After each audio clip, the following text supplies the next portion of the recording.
I like the combo. Yeah, me too. All right, let's record this and we're off. All right, welcome back, everybody. Another episode of Talk Openly. Here with Lions Roar Dharma Center Sangha friend Daniel. And my name's Jack, by the way. Hi, Dan, Jack. hi, it's My really good to name's see Daniel. you. We're a little awkward tonight. I'm a Just a little awkward tonight. hey, it's going all around. It's awkward everywhere. It's awkward everywhere. Even my internet connection is awkward, so if it's a little spotty, it's on me. We'll see how it goes. We'll see how it Mhm. goes. Yeah. Yeah, we're getting together on election night. If anyone hasn't heard, there is a presidential election going on, Ah, and it feels pretty high stakes right now. And so we thought we'd talk about in the second half of our show about how we're trying to stay calm, trying to stay within our Dharma training while going through, yeah, pretty intense times. So I'm glad we're doing this tonight, Daniel. yeah, it was a very good idea. Yeah. Part of me was like, should we just cancel and like I can No, like just no. like freaking zone out on the like, doom scrolling. And Jack, I'm really Jack, glad I Jack, decided not no. to do that. No matter how awkward the show might get, I'm glad that we kept it going.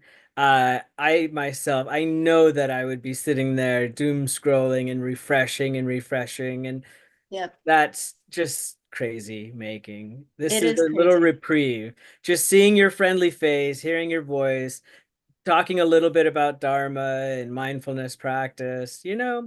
I think that this will help I us think at so too. least, and hope it'll help you, the listener, as well. Yeah, I agree. Well, how have you been otherwise? What have your couple weeks been like? I know last week we didn't see each other because we played a recording of our interview with Geshe Sewang, which was just Mm, so lovely, so good. So good. Yeah. It felt a little weird hitting play and walking, letting the podcast go, or no, letting the recording go. Yeah, totally. Yeah, but no, my last couple of weeks have been decent. Super busy. I think it's like I don't know what's going on, but just everything is sort of like heightened. There's like a heightened energy everywhere. Mhm. There's, sort of regular old life stuff, you know? Uh yeah. I'm trying to think of anything particularly exciting. Oh, interesting. So remember I gave that talk about using AI to like get into our teachers' teachings, you know? Yeah. So I had made a request during that talk. I said, if any of you old timers, anybody has been taking notes, and has them, please give me your notes. Like I want them. I want to put it all together. Yeah. And a couple of more Sangha members gave me their notes and transcripts, which is really, really cool. So I've Yeah. been into those, and it's really interesting to me how the teachings, I mean, for as long as I'm for many years now, at least like whatever decades worth of sort of recordings and notes and things that I have, uh it's fascinating to me to see like, oh yeah, I know that teaching. That's one of his things, right? That's Mhm. something that Lama Jinpa would say. I've heard him say that. But what's really neat about it is these different sort of flavors. There's like, each time he might teach about something, he it's presented a little bit differently with a Mhm. little bit of nuance to it. And I'm really enjoying that part of it. That's so fun. It's like these little discoveries. It's almost like he's leaving little, what are they called? Like little eggs. What's it called in like a game kind of you're just leaving like little secret surprises for us to Easter find. Right. eggs, Easter eggs, yeah. Terma treasures. Right. Yeah, exactly. Yeah. That's really fun. Yeah. Is there anything that really stands out to you like a theme that has been popping up? Oh, a theme. You know, what's really interesting, I think, about Lama Jimpa compared to many of the other sort of classic teachers is how incredibly like this balance between practical like application, right? Like yes, you have your practice and your practice is actually not separate from your life, right? And really marrying the two together, it's a theme throughout everything. Yeah, Everything, right? Like his teachings again and again and again and again, it all of them, it all comes back to this. It's not a separate spiritual journey or separate spiritual world or oh whatever. It's not that, it's this. right. Right?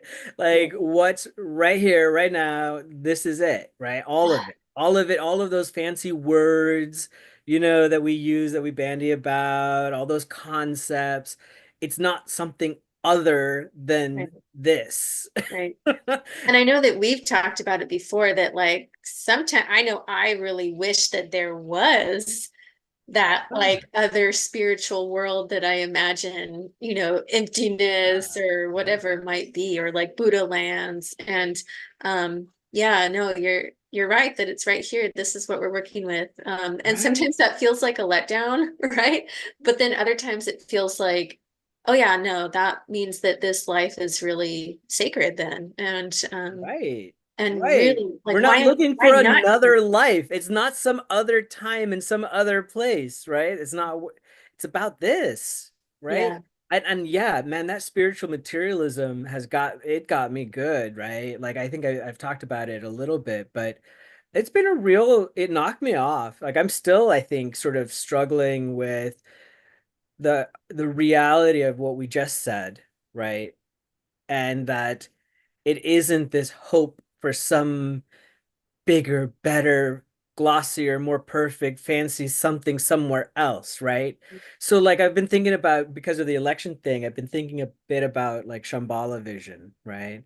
And Mhm. Shambhala, on the one hand, this mythical, mystical other land, yeah, but I've been thinking about it more like the way that Chogyam Trungpa talks about it, right? That it's this vision about how we are going to be these fearless warriors in this society. Like it's about transforming our world, our experience, right? And our perspective, and having that then ripple out and have that ripple effect throughout all of society, right? Mhm. And it's been really interesting to see how whatever we think about sort of a perfect society, it's not just an ideal, right? We can work towards it, and we have Mhm. a role to play in it, you, me. And Yeah. that's something that I've struggled with a lot, right? Is this feeling of like, who am I? I'm just a speck of, not even a speck of dust. I'm a mite on a speck of dust. Uh-huh. Like like I have no impact. That's one perspective, true. But when we really, and this is something that of course Lama Jinpa emphasizes a lot, a lot, right, is this interdependentness, right? Mhm. Like, yeah, yes, you're sure, okay, maybe you're somewhat like you're an individual or whatever, right? But recognizing this interconnectedness, it means something, like that we actually are influencing and being influenced by the whole. Yeah, absolutely. Yeah, no, it's such a important reminder. Because yeah, it seems like yeah, thinking of ourselves as like insignificant, right? Completely insignificant in some ways, is it's just another form of ego, right? It's not Yeah. looking at the reality of the situation. It's really making it like um again all centered on me that I'm nothing, like I can't do anything, right? Like there's um and yet, we're affecting our world all the time. And affecting people in our lives and so it's like just coming back to a more realistic view, right? Like it's just no, yeah, you're not like a god or Right. you can't change nature or reality, right? But you're also not nothing. Right. You're a human being who has a lot of impact on the world around. Yeah. And the So only reason you're not impacting it in a more profound way is because of your distorted thinking. yeah, You're yeah, that's right. delusional. Yep, yep. Not you, Jack. This is Yeah, no, me. very much so.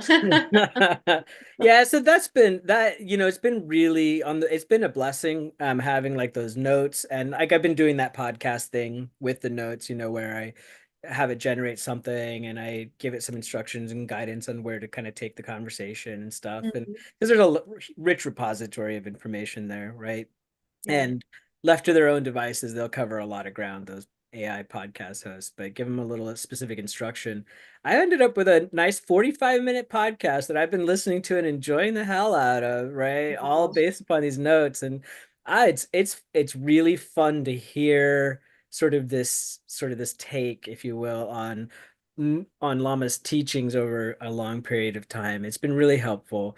And at the same time, in my practice, I'm trying to put into practice something that Lama was telling me in Darshan not too long ago, was about this tendency to, when we find ourselves off balance, right? When we've sort of tipped over, like we're not walking that middle path, right? We actually have tipped over. Mm-hmm. Then Mm-hmm. at that point, like my sense is this, I have this sort of like, fuck it.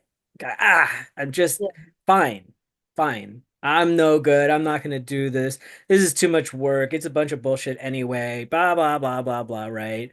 Yeah. And one of the things because I feel what's interesting, what occurred to me was that there is this like shame almost in this, and again, that's just more ego stuff, right? More of an ego trip. But there's this sort of like, damn it, I got in my own way, or I caused some Yeah. trouble, or I didn't do things right.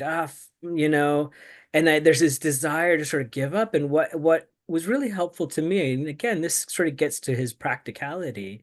He was like, yeah, then practice then. Right? That's a good time, right?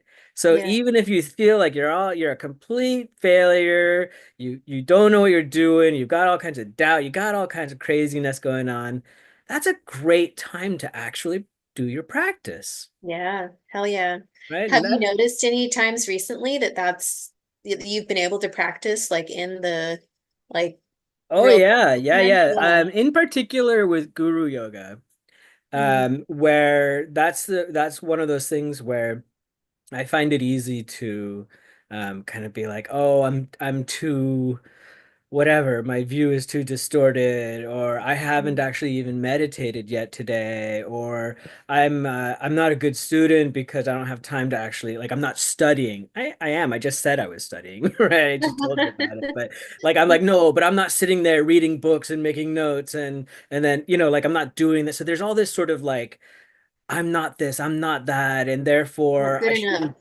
Well, it's not even just that I'm not good enough. It's kind of like I shouldn't be doing this, right? If I Oh, can't do it yeah. all, and I can't do it well, and I can't do it consistently, perfectly, I probably shouldn't even be doing it at all. And Yeah. again, that's just that the conceptual trap of Oh, perfectionism. yeah. Um, Perfectionism is so nasty, isn't it?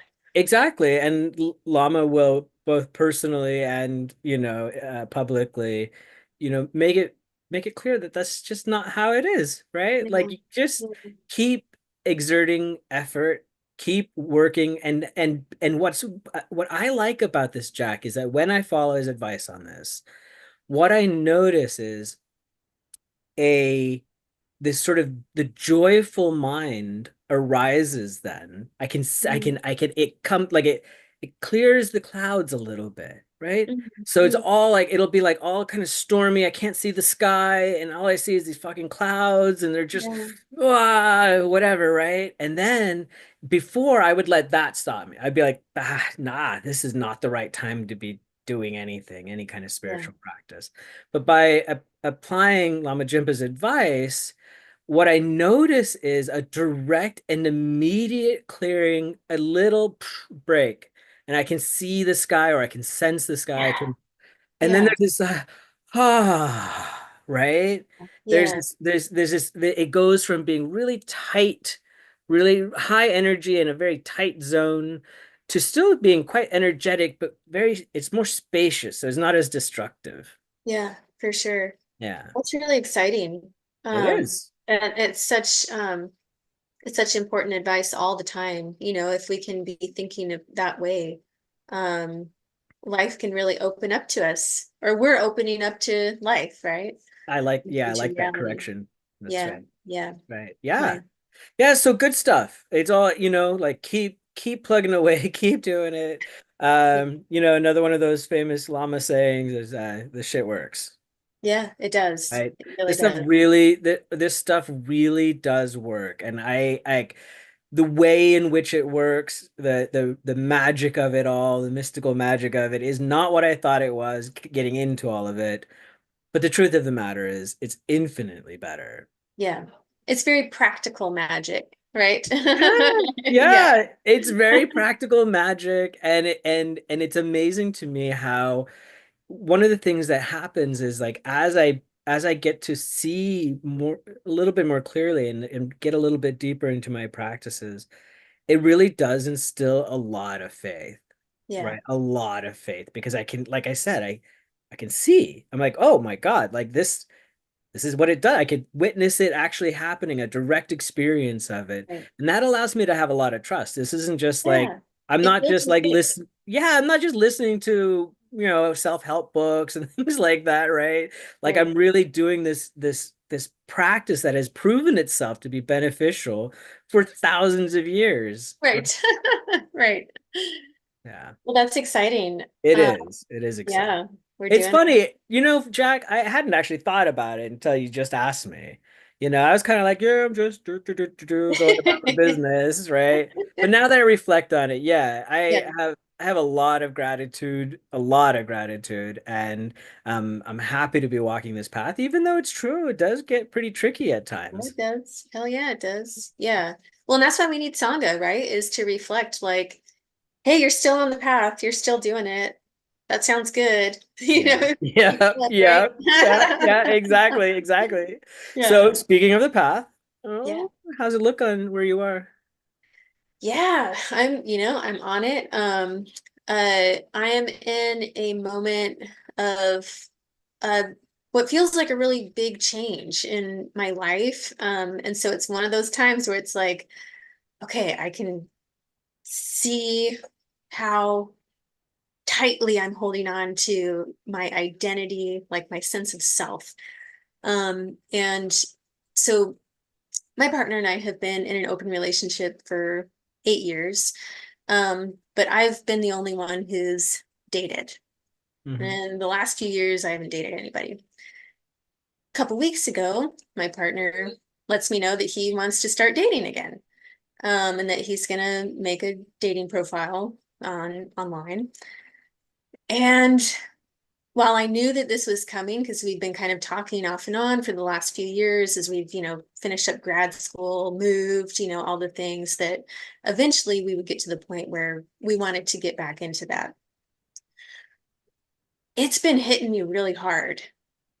Like there's been a lot of experiences in the last couple of weeks of jealousy, of pain, fear, fear of loss, really intense attachment, like not wanting things to change Yeah, from how they have yeah, been. yeah. Um, and so it's been one of those moments that's really tested um, my practice. Um, and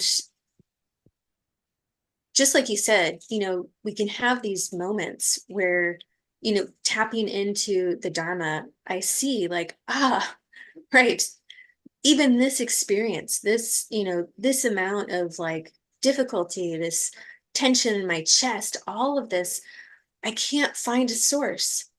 It's not in my partner, it's not in me, it's not in the person he's starting to see, right? It's like there's no source. It's all interaction, and all of that interaction is empty. Um, and I'm really also trying to be very careful not to spiritually bypass, right? Not to use the Dharma to just kind of like obliterate how I feel right now. Yeah. And in fact, what I'm trying to really do this time around, because I've been here before, I've been with jealousy many times before in relationships. Um, right now, I'm really trying to feel it all, Yeah. really fully feel it, experience it, work with it.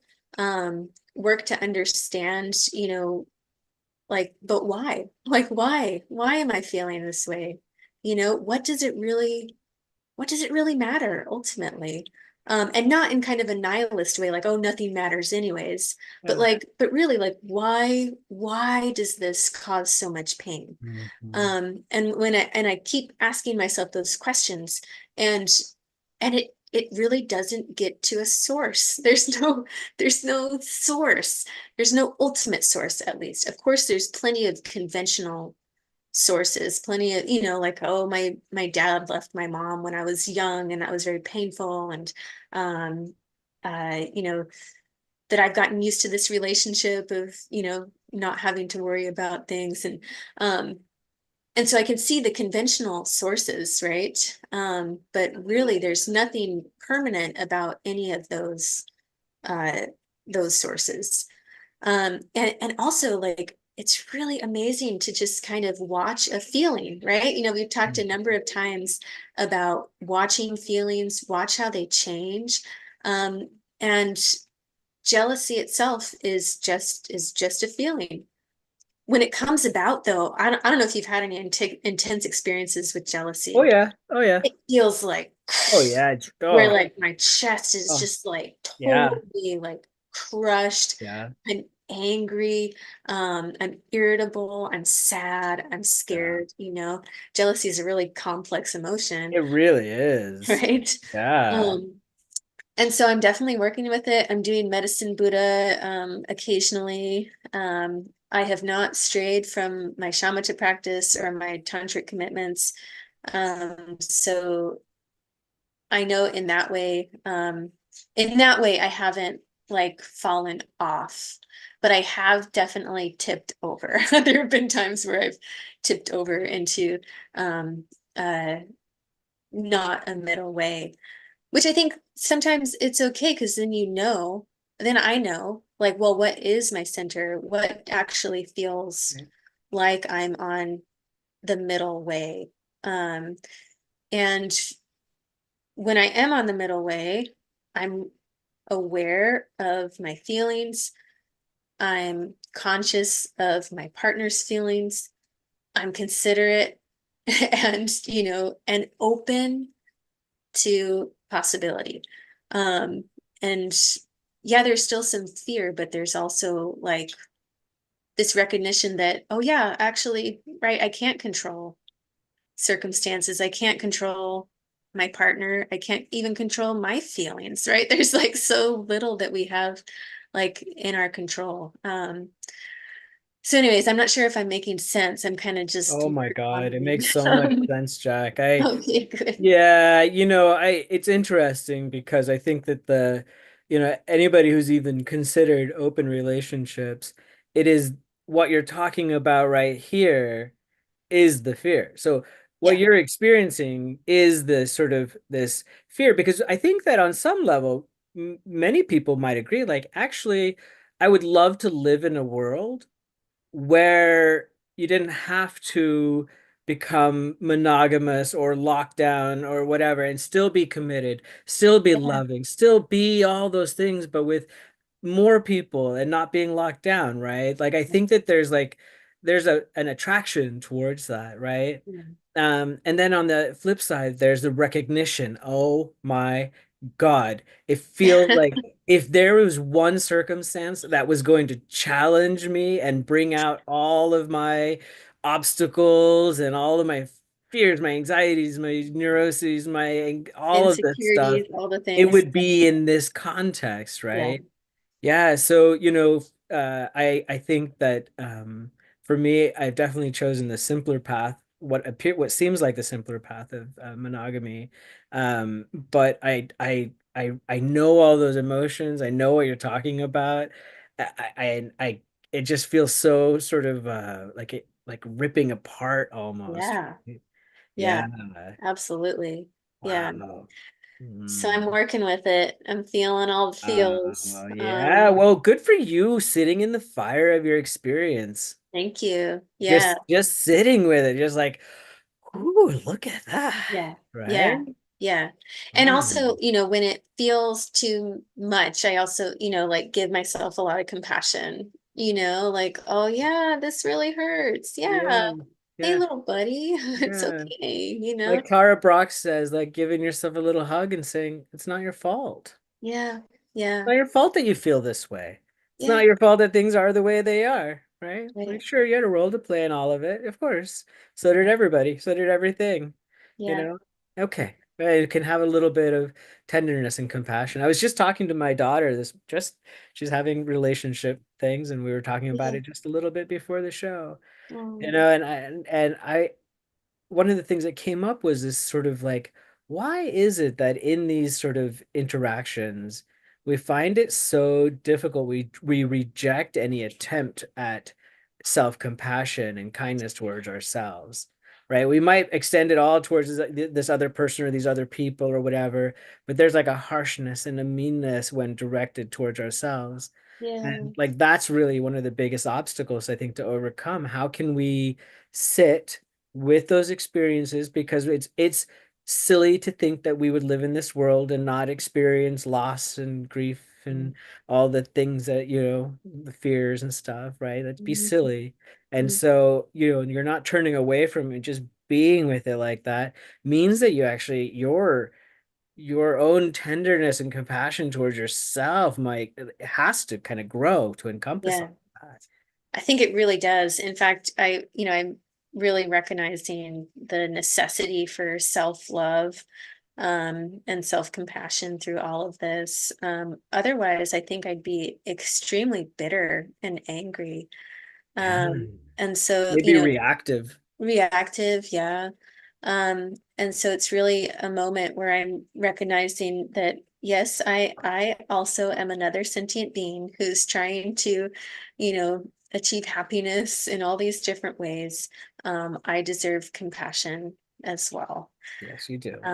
And so I'm excited to also talk with you in the future, like about how things shift for me. I do have a lot of hope. There's times where I don't, but I know that I have a lot of healing to do, and I think it's going to be a good experience for healing, for self-love. Um, for example, I decided like one way that I'm going to kind of, nourish myself and kind of date myself, because I think that that was something I realized is that like, I immediately got on a dating app, right? Like after he told me, which is like, I haven't been on any for a couple years. And I was like scrolling and I was like, this feels really bad. Like this feels terrible. That's Like, that reactiveness. right.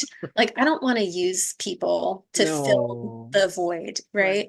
right? And so actually I need to be like dating myself, dating my practice, right? Because I consider my practice a partner. Yeah. Um, and so one thing that I'm doing for myself is I actually got a drawing tutor that I'm going to start meeting with this Monday, to get back into drawing and my art. And I'm excited for that because, Lama says all the time, like art saves lives. It And does, yeah. there's such a different experience when we can access our minds through that, Hmm. that channel. And so I'm really looking forward to that, for my own kind of personal enrichment and yeah, for dating myself. So I'm Yeah, excited. I'm so proud of you, Jack. You're an inspiration. Thank you.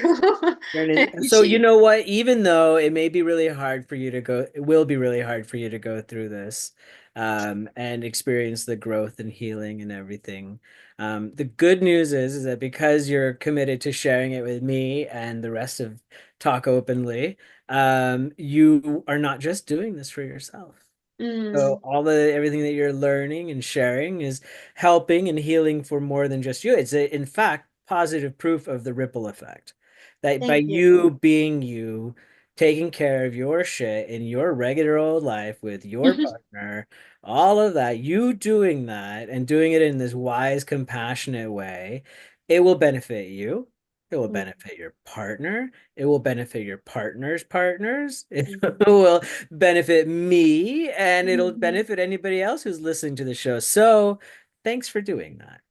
Thank you, Daniel. I really appreciate that and for listening. Ah, fertile ground, my Yeah. friend. Fertile ground, yeah. And at a difficult time in our world, which I guess it's always difficult, but a particularly high octane time, it Woo, feels like. woo. But before we Yeah, get into that, should we yeah. do the Lojong slogan? I feel like we have I to. think we have to. We I gotta think we center, better. gotta ground. We need it. We need it right now. Okay. So we are on lionsroardharmacenter.org on the random Lojong slogan page, created by our dear friend Dirk. Thank you, Dirk. And here comes the random Lojong slogan. Okay, number 23. I'm not sure if we've read this one, but let's see it. Oops. So it says, always practice the three general principles. And this first quote here from Choyam Trungpa, this slogan is a general description as to how we can practice the Buddha Dharma according to the three basic principles of Hinayana, Mahayana, and Vajrayana. It is connected with the sense of keeping the discipline of all three yanas. Hinayana mindfulness practice, Mahayana benevolence, and Vajrayana crazy wisdom, all at the same time. And then Charlotte Kyabgon writes, this commitment relates to our motivation to practice mind training. If we recognize from the beginning that Lojong is a powerful and beneficial practice, we'll commit ourselves in a genuine and continuous way by retaining a sense of impartiality and guarding against distortion. Wait, We I think there's have one more. Can we see? There's a little bit down here. So there's three principles according to Charlotte Kyabgon, and they're one, remember to value your commitment. Two, refrain from distorted forms of thinking. And three, refrain from falling into partiality. Okay, there's a few things here that this slogan is referring to. That's interesting. So it looks like one is looking at all three yanas, as Chaim Trungpa was saying.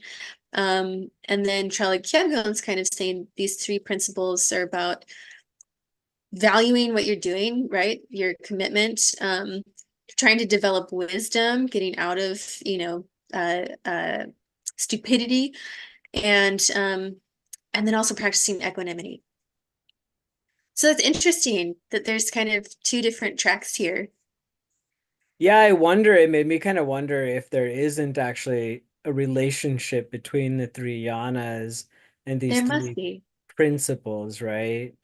So Yeah. I kind of feel like, tell me if you think I'm barking up the wrong tree here, Mhm.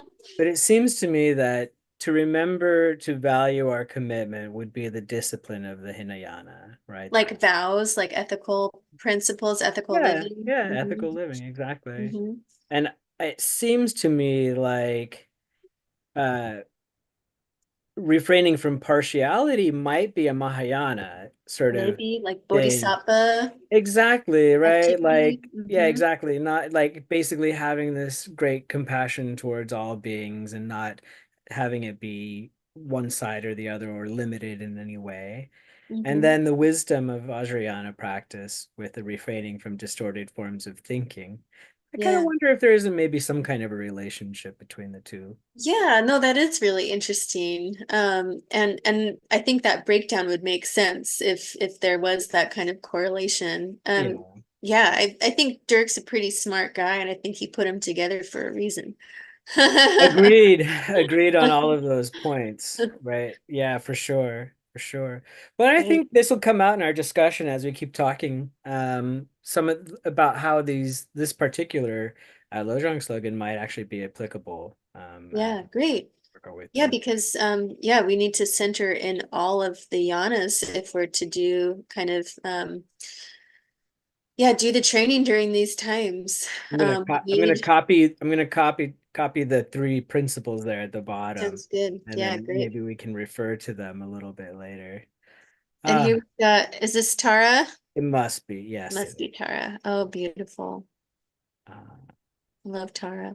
So Love Tara. Tara, she's helpful or she's known not just as the sort of deity Buddha for travelers, but for overcoming fears and obstacles. And I wonder if maybe it wouldn't be I mean, a good idea if you're feeling fearful around election stuff and political divisiveness and chaos and all of that.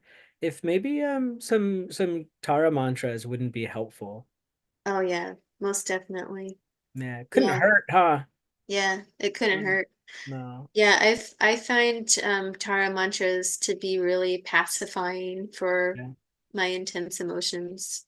Yep. Yeah, Agreed. Agreed. yeah, Cool. great. Yeah, thanks for pulling that up. Yeah, my pleasure. Yeah.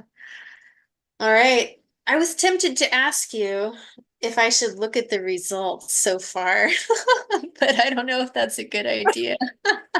Ah, oh, Oh boy. We'll Jack. pass for now.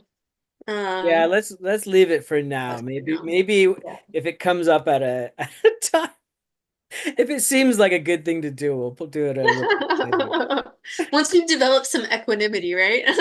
Right, right. Stability. Yeah, yeah. Maybe we can take all of the whatever advice or whatever pointers we might have here, and we can try to apply them towards the end of the show by looking at the results so Uh-huh. far and being like, all right, let's sit in the fire of our experience, just like you do, and see what that's like. And maybe we even examine a little bit about what's happening in our Yeah, minds. yeah. All right. All right.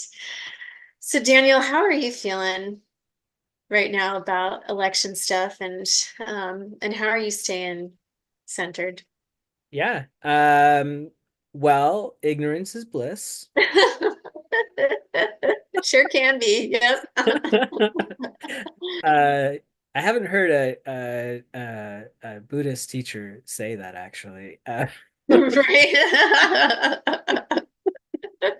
I think No, ignorance but is actually a lot of suffering, isn't it is a lot of it? that's the root cause of all of my suffering. That's for damn sure.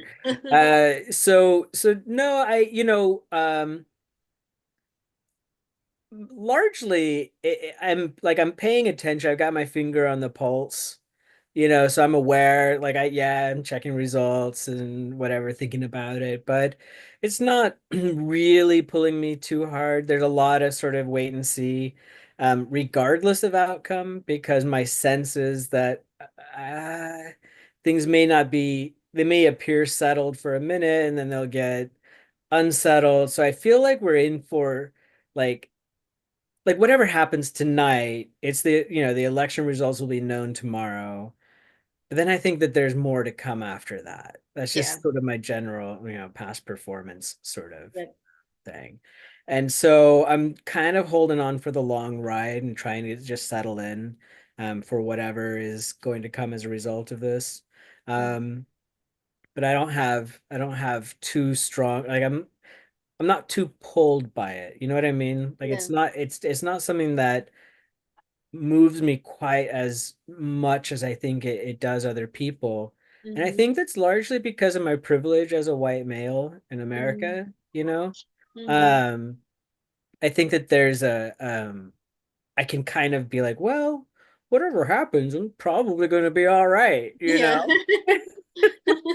Probably is going to be okay for me, Daniel. Mhm. But I love a lot of people who and am friends with a lot of people who have horses in this race more so than Right. me, who are definitely going to be affected depending on the outcome, and affected on many, many, many different levels, right? Mhm. So, and when I think about them and I know how troubling all of this is for them personally, it does make me feel a sense of responsibility, and not and more so like, to be engaged and to be aware and to sort of act in accordance with my beliefs, right?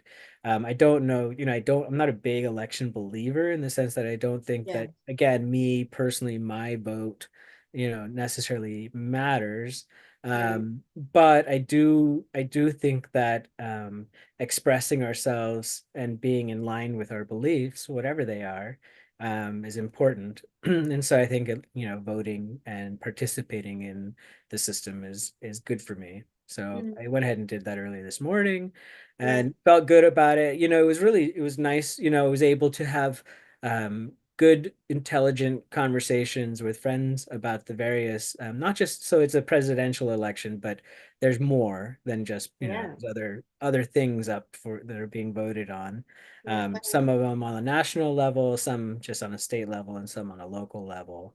Um, and it was one of the reasons why I have sort of in the past ignored elections. Not all of them, but it's been plenty of times that I haven't participated, is that I Mhm. just feel uninformed. But it's not nowadays, it's not that hard to become informed. It's not quite the Yeah. same as it used to be in the past. Like I thought it was relatively easy to make decisions when Yeah. it came to the ballots this time. Yeah. Yeah. What about you? How's it going for you? Yeah, I would say I've also kept my finger on the pulse, but have really uh it's almost like I didn't even realize that it was gonna be happening until today, right? It was There like, was a little okay, bit of that, yeah. you know, and so I'm worried, I'm concerned, and I have kind of the same thoughts that you have around, like, I know that this is not like the end, there's uh there's a long game here, that is going to be really difficult politically, and for our society. We're and I don't like using kind of like explosive terms, but I think, we are kind of looking at like a slow kind of fascism, and I think it's not just Trump, right? There's a whole apparatus that Trump is just the face of. So I'm certainly concerned about all of that, and what that means for, again, yeah, people that I care about. And I too, I hold a lot of privilege, and I was thinking like, okay, what would really happen to me if Trump won? And of course, I'd be upset, I'd be pissed off. But really, what would happen to me, uh, I don't think that I would be directly harmed, other than like if, um, like all of my rights got taken away as a, female bodied person or something, or, um, I don't know if we're there yet, right? But yeah, maybe it would be that they would stop the student loan forgiveness program or something, right? And I wouldn't be able to pay off my loans through, being employed by a Yeah. nonprofit, right? Um, so yeah, I'm also in that kind of position of like, I have a lot of privilege here.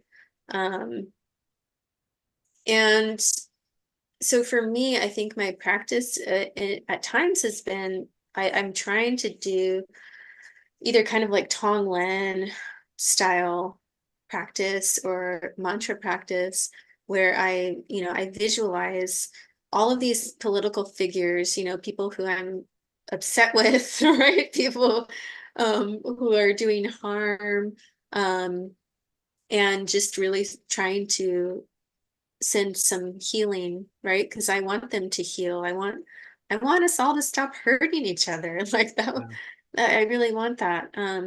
And so that's been one way that I'm trying to stay sane through all of this, is like, okay, if I can um at least try and be kind in my mind to everyone, that really helps me.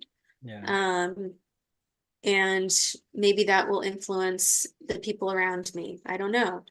I mean, Certainly it'll put you in a, I do know that it works. I do know yeah. that when I'm really trying to be in an equanimity state and recognizing that all of us, regardless of our political affiliations, are suffering and wanting happiness, I really do believe that knowing that strongly changes how I interact with people, right? There's less of a taking it personally type charge to those things. So yeah, it's interesting. It's like this dynamic of like trying to love, trying to accept, trying to be in a good state, healing state for those people, while also at the same time recognizing the danger, right? And not kind of shying away from the fact that this is um, a really difficult and dangerous time for a lot of people, That's right. and for our country. And so I think I'm trying to hold both. And that's one way that I'm getting through this. Yeah, absolutely. And that helps yourself and puts you into a great position to be there for others. Because if Mm, you can be nice, if you can be centered, have equanimity, compassion around this, doing Tonglen practice for, yeah, people who are oppressing, right, and yeah, causing harm. Um, yeah, you're using these as a form of mind training, right? And then that will, again, more ripple effect. yeah. I was thinking you're kind of in a like this sort of interesting position where you have a couple of things going on kind of close to home, as you were talking about, and then sort of on a Mm. larger scale. It's kind of turbulent times for Jack right now, right? Yeah, yeah, it Yeah. is. I Yeah, it's like there's no ground, right? I think yeah, no. Pema No, what Chödrön, when things fall apart, so much of that book is about there's no ground. there's Like no we try ground. to find It's ground and then it it's like shifts underneath us. It's right. quicksand, and we're constantly trying to find certainty and it's not there. We can't find it. And so can I be, a bodhisattva in the midst of that constantly shifting ground? That's the place to be a bodhisattva, right? That is the place to Yeah, be. it's like Yeah. Chogyam Trungpa says, the bad news is that you're falling. The good news is there's no ground. Whew. But Oh, that's a good one. that you mentioned Pema Chodron, and there's this in the this little pamphlet at the recovery meetings. The very last page of the pamphlet has a quote by Pema Chodron that I think applies very well. And it Mm, does come from, believe, from that book that you were mentioning, When Things Fall Apart. mm, She says, the truth is that things don't really get solved. They come together and they fall apart. Then they come together again and fall apart again. It's just like that. The healing comes from letting there be room for all of this to happen, room mm. for grief, for relief, for misery, for joy, right? And I was struck by when you were talking about it in the context of your personal relationship of just being there and how that act of experiencing the emotions, the feelings, right? And being with them and being present and not being overwhelmed by them, even though they may be overwhelming in that sort of way. It was interesting how that is what creates the space. It creates this spaciousness where the energies can sort of play out and not be so harmful, so destructive, right? By Yeah, letting them be. There's nothing wrong with those energies. They're gonna, that's the good, like they're here, right? Let's not ignore them. Let's not avoid them. Let's not anything, but also let's not get crushed by them. yeah, Okay? right. And let's try to help others avoid getting crushed by them as Yeah. well. Mm. Because I think a lot of people are feeling crushed right now, Oh, yeah. about the political climate. Like I meet with people for therapy, and every single person I've met with in the last 2 weeks have been talking about how scared they are, Wow. how worried they are about the election. Um, Mm. and it's kind of amazing, right? Like just the amount of fear that people have right Yeah. now. Yeah. Um, Do you do you notice that one of the things, certainly this has come up for me, one of the things that I've noticed, because obviously it's on everybody's minds, right? And I noticed that when people talk about it, whether it's with me directly or me even just overhearing conversations or whatever, I notice a great deal of judgment on my end, where I'm kind of like, oh, I didn't know you were like I didn't know you were one of them. Oh Or, yeah, or totally.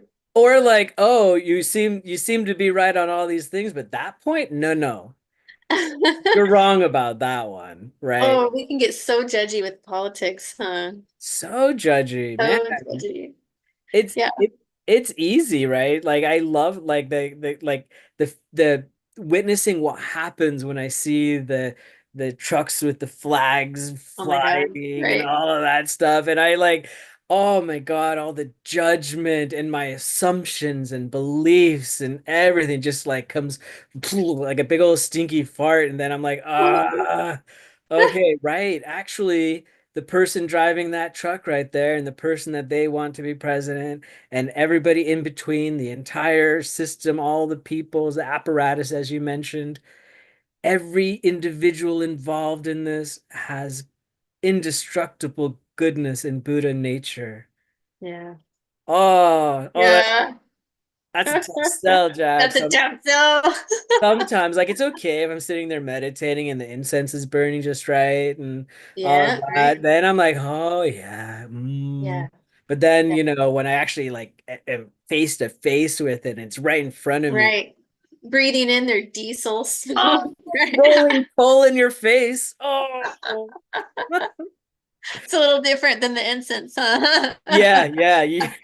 A little bit. It's funny. So I really like this 10-point guide for bodhisattvas. I see that you found. I Let's didn't see where find you it. found that. No, I'll tell you how it came about. Yeah, yeah. Okay, so I was having one of these AI discussions. Oh.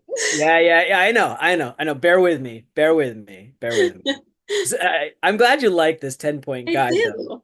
There's not another 10-point guide like it in the universe, Oh. because it was generated just a little while ago by an AI prompt. But what happened was I was thinking, as I mentioned, I was thinking about Shambhala, right?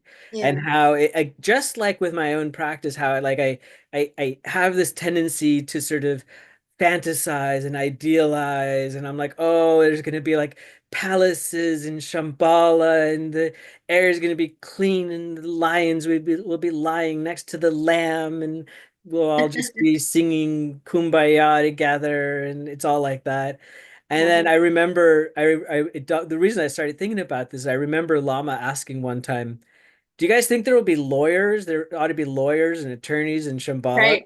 I And I remember was like, and saying then he that. was like, "Of course, because there's going to be conflict, and there needs to be a need, like, got to resolve it, and what." Yeah. And that kind of like popped my little bubble. Yeah, And so I totally. was I was thinking about it. I was like, okay, so I like Chogyam Trungpa's his sort of Shambhala vision, right? And I what I did was I have this sort of Chogyam Trungpa AI, right? That has all of his works in there, and I was like, all That right. is so cool. I was like, give me. First I had a little discussion with it about like what he might say about the 2024 elections and things like that. I was just sort of, playing around.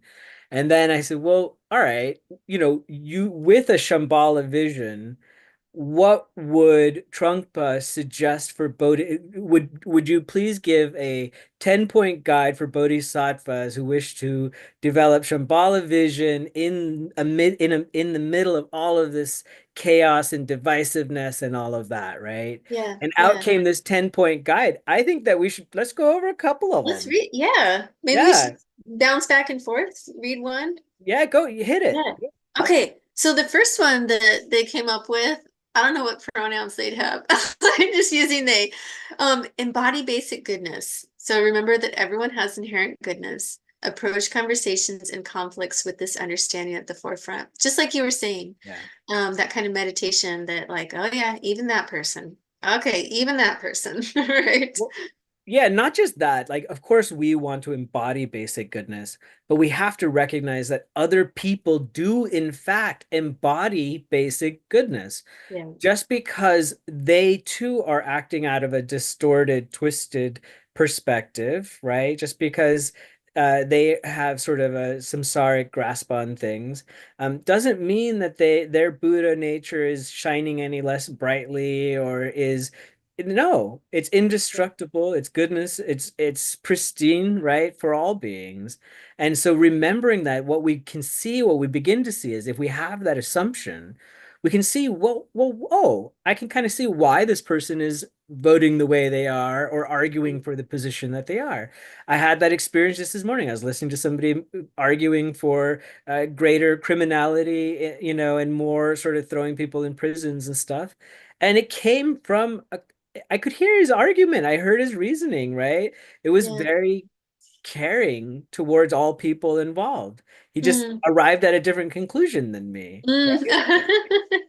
Uh-huh. And then, Yeah, so then of you're like, course, I want, people to be safe and unharmed and, all the things. And yeah, and that I might have a different conclusion, but yeah, we still have the same idea that we we want people actually, to yeah, be and safe. sometimes you're right, and sometimes you recognize, oh, this person is expressing a small scope, right? They are thinking, what is in it for me? What is best for me?